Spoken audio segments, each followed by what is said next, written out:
guys, this video will be on a high-speed railway line in the country of India, connecting the cities of Mumbai and Ahmedabad. The top speed of this line will be 350 kilometers per hour. Currently, taking the fastest express train between Mumbai and Ahmedabad takes nearly 8 hours. This line will have electric trains running at 350 kilometers per hour for the entire 497 kilometer route, and it will only take 1 hour and 35 minutes to travel between the two cities. So think about it as less time than watching most movies between Mumbai and Ahmedabad. That's pretty important. Also, not to mention that this is a very busy corridor of India. Lots of flights operate between Mumbai and Ahmedabad. If I remember correctly, there are 23 daily flights from CSIA to Ahmedabad airport. There are also a lot of trains here. National Highway 8. Now that has been going under some construction to make it like more of an expressway, if you know what I mean. But I do think high-speed rail between the two cities is vital. This is also the first step of a larger project between Mumbai and Delhi. It'll have stops at Mumbai, Dadar, then Ahmedabad, then I'll have a stop in Jaipur and then Delhi. And there are also regional high-speed stops too. So what my theory is with high-speed lines is that the fastest trains only stop in the biggest city, so that minimizes time. But I also want smaller cities to be served by this line too, so it's more regionally served. So I have stops at Andheri, Borivali, Nalasopara, Dahanu, and then in Gujarat I have stops in Surat, Vadodara, Naidad, and then Ahmedabad would be the other express stop. Now this is because on a longer line to Delhi, which I'll do in future videos, this would serve as a stop for all trains. As I said, the top speed is 350 kilometers per hour, and most of the line is actually on the existing Western Railway zone, if you know what I mean. So all this pink here indicates that it will run on the existing alignment. It will just be widened to 4 tracks. And the reason I'm doing it on the existing alignment is for 2 reasons. One, especially southeastern Gujarat is very dense in agriculture, so I don't want to harm all of that. And 2, many more local trains can periodically use the high-speed train tracks to go at speeds of up to 200 kilometers per hour. Now obviously the express trains will have the biggest priority, but the local trains can still use these other express tracks to bypass stations at a higher speed than they currently do. So there'll be some semi-fast trains as well. So that's why I'm making this line majority on the existing track. So without further ado, let's zoom in to Mumbai CST. So this is where the high-speed train will start its operation, right at Mumbai CST. Now Mumbai CST is in the southernmost region of Mumbai, in the Fort region and close to Nariman Point, Marine Drive and Kolaba. So many businesses are here, and not to mention many homes are just to the north in the Kalbadevi region right here. So there are a lot of homes here, lots of richer homes and businesses right here. So for people who don't want to go all the way down to Mumbai, there's Dadar, which is the next station, but many people will want to go to the main business district, which is a fort area right here. So that's why I have the stop at CST. Not to mention that CST is one of the most famous stations in India, and a lot of tourists will frequent this area too. So that's why I ended this line at CST on its eastern side within the platforms 11 to 16 range. 1 to 10 are served by the local trains. Also, the station will have to be upgraded inside to world-class standards, because honestly the station looks magnificent on the outside, but it looks crappy to say the least on the inside.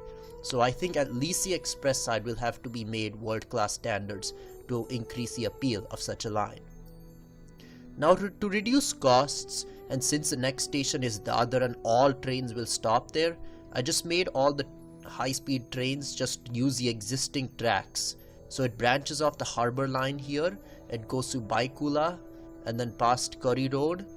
So this is all on the existing track.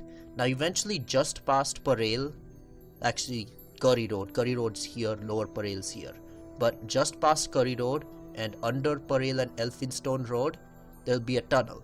This is because the western and central railway lines are really close, and building a viaduct over all these bridges over the train tracks here would be really impractical. So I just made a 1.1 kilometer long tunnel under Parel and Elphinstone Road stations. After that, the line will go on a flat grade, so it'll be on the ground basically, because there's enough room between the other central and the other western. So this is where the other high-speed train line stop will be.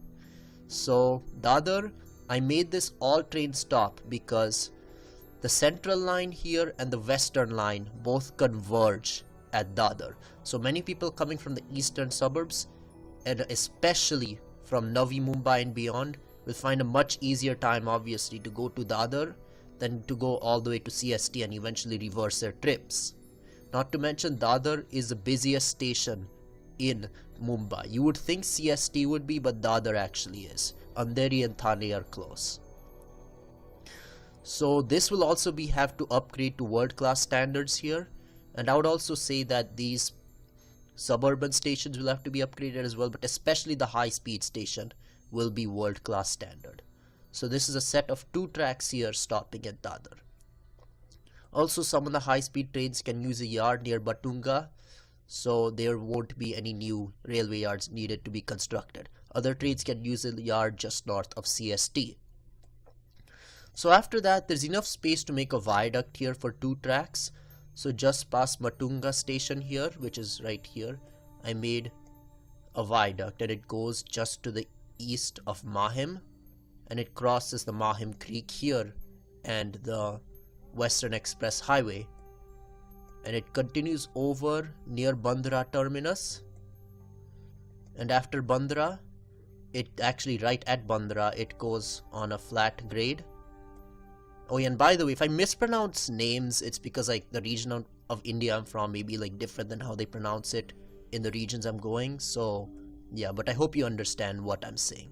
So after Bandra, it goes on a flat grade for a little more here, and this is Santa Cruz station right here. So just before Santa Cruz, it'll start another tunnel. Now this is only 0.9 kilometers, and it goes under Santa Cruz station because right here there are a lot of houses and lots of more wealthy properties, especially surrounding the station. This is also the end of the recently constructed Santa Cruz Chembur Link Road, so lots of businesses are migrating here. So I made this underground until just into the Ville Perle area. So there'll be a small viaduct just south of Ville Perle before it goes underground again. And now this underground segment will be a little longer one. Its total length is 8.3 kilometers. And it will include a stop at Andheri. Now Andheri is a very busy station as well. It's one of the busiest. I said Dadar and Thane, which is on the central line. Those are also very busy. But this is also really close to the airport. I may have another station at the airport itself, or a direct line connecting this high-speed rail to the airport.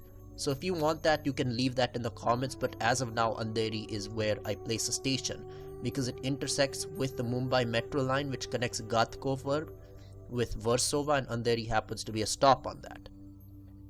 Andheri is also a very big technology region, especially in the Santa Cruz Electronic Processing Zone, also known as SEEPS in Andheri East, and also the more newer developments in Andheri West and Versova. So after Andheri, the line will stay in its tunnel underground. And the reason I made it underground here is because there's not enough space besides the line to widen it. If there was, I would, and not to mention, this line is already so choked with the regular trains that I had to make it deviate away. So it will deviate to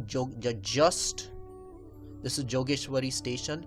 So just east of that is where the Western Express Highway is, and after it crosses just north of Bimbisar Nagar, it goes on an elevated segment just to the east. Now this only lasts for a little bit because near the Kandivli area it will go underground again, because this line is at 350 kilometers per hour for the ultra high speed trains. Remember that the trains will operate at a speed of 350 kilometers per hour, and the ultra high speed trains will travel between Mumbai and Ahmedabad in only 1 hour 35 minutes.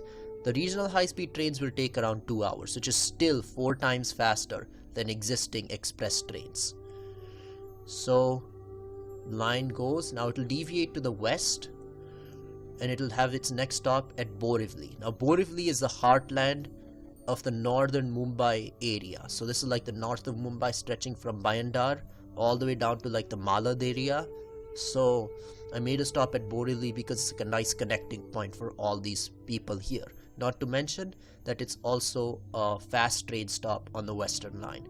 So only regional high-speed trains will stop here, and I also think a skip stop service can happen, in that some trains stop at only Borivali but not Andheri. Other trains will stop at Andheri but not Borivali. Also, you may have forgotten to mention it, but dark blue is tunnel. Pink, as I said, like it'll be later on, but pink will be like widening the existing tracks to 4 tracks. Magenta will be viaducts. Green will be brand new alignments, and light blue will be no change, so just running on the existing tracks. So with that being said, it exits Borivali going through Dahisar, and then just past Dahisar, that's when the line goes on its new alignment here, and it crosses like some marshlands here too, because as I said, this is really dense to even think of making this be an express line here, widening that track. So then it crosses the Ulhas river, and Panju Island is like, there'll be a small like just regular segment here, but the rest will be 2 bridges over the Ulhas river. And then yeah, the reason I didn't make it go here was because there's another pipeline bridge here, so it'd be really impractical in trying to connect it right here. So after that it enters Palghar district. So southern Palghar district is where Vasai Road is. So this is Vasai Road station right here. And after that, Nalasopara. Now you may be thinking, why not just Virar? Nalasopara is like more of the heart of this southern Palghar district region here. So I made the stop here too, and this place is growing very fast, and they say that within the next 2 years the population of Nalasopara will eclipse the populations of Virar and Vasai combined, and this is also like a middle ground for that. Also, all trains, at least all local trains, will stop here. So like the regional high-speed trains will stop here to serve as a good transfer point for people in the Nalasopara area wanting to go to Gujarat and beyond. So I forgot to mention it, but there's a small tunnel here just in Vasai. And Nalasopara, there's enough room to just make a viaduct, so that's what I did. So there's a viaduct over this existing western line here, and just past this viaduct there's a tunnel under Virar, and then after that this is where the hot pink comes in. So the light pink, this is just widening the existing line to 4 tracks. Now the reason I didn't just make it go like this, as I said, there are a lot of farms here, and it wouldn't allow some semi-fast trains to use the high-speed tracks. Not to mention that the Ulhas river is very wide here, and there are a lot of marshes, so bridges would be much longer here than just constructing a bridge over here. And the name of this river is Vaitarna river, if I pronounce that right. So this is a Vaitarna river delta. So the delta right here, it's really wide, so I had to make it go this way. So after that it just continues. There's not really much to say here. Just think of it 2 tracks. First, the outer 2 tracks will be built, and those will be like the local train tracks or the existing express train tracks. And then the inner 2 tracks will be for the high-speed trains and any semi-fast trains that may occasionally use those tracks. So think about Germany, for example. The ice trains have like priority on their lines, but some semi-fast trains running at 200 kilometers per hour can also use those tracks. The next station, which is a regional stop, is Dahanu. Dahanu is not that big of a place, but the reason I had a stop here is because this entire region here doesn't really have much of a high-speed station, and it's also only 75 kilometers west of Nasik. So people can come down on National Highway 26 and they could go to Dahanu and then take the train from Dahanu to Gujarat and beyond. Also, it's also close to the territories of Dadra and Daman, which are right. This is Dadra and this is Daman right here. So many people coming from this area can easily go to Dahanu. Dahanu is also like a big transfer place. It's the end of the Mumbai suburban railway, and all existing express trains stop here besides the Rajdhani Express, which goes to Surat directly. So after Dahanu, the line gets closer to Ahmedabad and Gujarat. It crosses into Gujarat right here, and it bypasses both of the Union territories, but it gets really close to both of them. And it continues through. Now this is just 2 tracks, but I'll widen it to 4 tracks.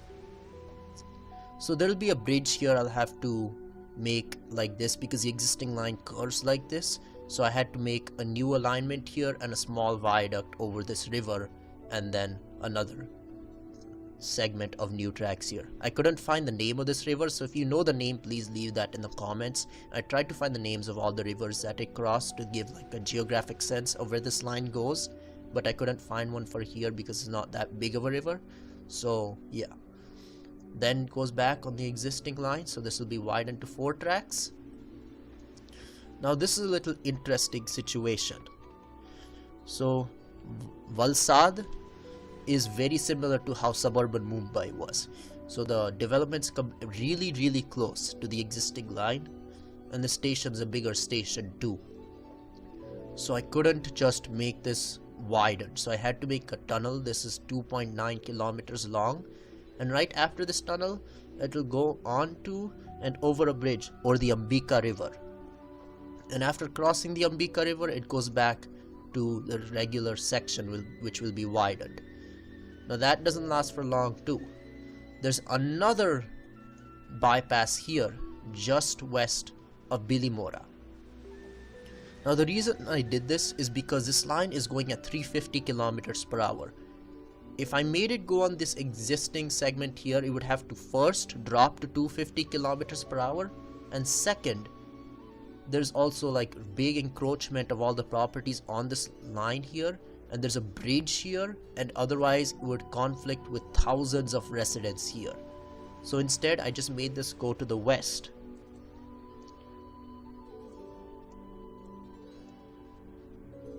Oh yeah, that was Auranga River, sorry. This is Auranga River, this is Ambika River. I just checked my notes and yeah, sorry about that. But this is the Ambika River. So it had to cross the Ambika Delta, but this is still nothing compared to making it go more east, because it would cross over 2 rivers here. So 2 new bridges would have to be built and thousands of homes would be destroyed. So it'd be better to just make a more eastern, like westernly alignment. So after a good 15 kilometers, because that's how the spatial layouts of this region worked, it finally rejoins the main line. It continues. Now it's extremely straight, so I may even increase speed to 400 kilometers per hour if possible, but as of now it's 350 kilometers per hour. The next station is Surat. Surat is the 11th largest city in India. So I made this a pretty big stop. So most trains, definitely more than the amount that stop at like Dahanu for example, more trains will stop at Surat. However, I still made a tunnel underneath the city of Surat and over the Tapti River for like the express high-speed trains going direct to Ahmedabad and minimizing times from Mumbai to Delhi. And that's the line that will really challenge the flights, because like too many flights within a country, it's really uneconomical, and it also increases greenhouse gases, and going to the airport, especially in Mumbai, is a very big hassle. But most trains will stop at Surat. So the light blue, as I said, is just going on the existing alignment, so it'll just stop as any other train. It'll cross the Tapti River and join this line here, and this line will be widened to 4 tracks again. So it continues until just south of Sanjali. This is also a very interesting bypass right here. So this is the Ankleshwar Bharak bypass, and this is the Narmada River here. So if I made a bypass go to the east, and the problems here are very similar to the ones in Bilimora. So if I made a bypass go to the east, it would cross over the river where it's much wider. Not to mention that it would have to go all the way like past Ankleshwar, which extends much to the east in comparison to the west. So I made the line just go to the west, cross this river here, the Narbada river, and then turn back to the east and rejoin the existing western line. And then it goes on the western line, same deal as before, until Vadodara. Now Vadodara is somewhat similar to Surat, but in most places, unless if you're like very close to the central area, the houses don't infringe that close on the railway line, so you can widen it until really close to the actual city center. Vadodara has a population of more than 2 million, so it's still a reasonably sized city, and I think the amount of trains that stop at Vadodara will be similar to the amount that stop at Surat. However, for the ultra high speed trains, I built a new tunnel, or planned a new tunnel rather, that goes underneath the city, and it rejoins the existing line right here. Now again, this is 2 tracks currently, it will be widened to 4 tracks. And continues. Now this is towards Ahmedabad, so nothing too much. In Anand there has to be a tunnel because, again, as I said, it would be too costly to bypass it, and there's no river here, so I just decided to make a tunnel underneath. This is only 0.9 kilometers. Also, the Ahmedabad Vadodara expressway is right here, so as more and more cars are owned in India, this will become really crowded. So this is a high speed line within Gujarat as well. Between Ahmedabad, Vadodara and Surat will be really popular. It'll become really popular, especially if the trains are world-class trains. And I do think they have to be world-class trains, but the way I laid out this line was to minimize costs. Because let's face it, India is a developing country, so many people are not willing to pay that much to save a couple hours of travel time. So you need to make this line as affordable as possible, but still as high quality as possible. I could have made a straight line without following the existing alignment here, but that would only increase speeds to 400 kilometers per hour. And to me, 350 kilometers per hour with tilting trains is more than enough for true high-speed rail. This station is Nadyad, and it's like the midway point between Ahmedabad and Vadodara. And also at Nadyad, there's enough room on each side of the tracks to widen this to 4 tracks, so nothing has to be done in terms of tunnels. The station obviously will have to be remodeled, but that's nothing compared to the cost of building an entirely new alignment. Just look at China, for example. They built full new alignments of trains, and the prices of them are like 5 times higher that of like regular express trains. I don't want India to be like that. I want the high-speed line to be accessible to as many people as possible. That's why I made it on the existing track. I slightly lowered the speed, but drastically lowered the cost. That's a quote I said first in my very first video, which was a high-speed rail from New York to Boston in USA. And that same concept applies here, but much more so, because this not only like relates to like how, like whether or not the project will be built, because India in general is better at starting and completing projects in the USA, but it's how many people will actually use the line. So making it cheaper will make more people use a line. So just southeast of Ahmedabad, it goes on. It will go on its new alignment here, because the existing line sadly curves like this, and the line will still be relatively fast. Now I understand it's approaching Ahmedabad, but it's still relatively fast. So just past the ring road, it rejoins the existing tracks here. And there's enough room here to make this 4 tracks. Also, all grade crossings will have to be removed. I may have not said that before, but all grade crossings will have to be removed. And after a point, it'll just run on the existing tracks and enter Ahmedabad. And that's it. That was the entire line from Mumbai CST to Ahmedabad. So there you have it. I first gave an overview of this line, its speed, which is 350 kilometers per hour, and the travel time between Mumbai and Ahmedabad, which is only 1 hour and 35 minutes. Then I went through and walked over all the specific curves and new stuff that has to be done to this line to make it high speed ready. So there you have it. I think this line will be very competitive, especially given the increasing usage of cars and planes in India, so that would only increase greenhouse gases and is what is considered to be one of the biggest greenhouse emitters per capita in the entire world. This line will help alleviate that, and it only serves as one portion of what will later be a line from Mumbai to Delhi and beyond. So thank you for watching. I hope you enjoyed this. Have a nice day, and hopefully this line will be constructed in the near future. Thank you for watching.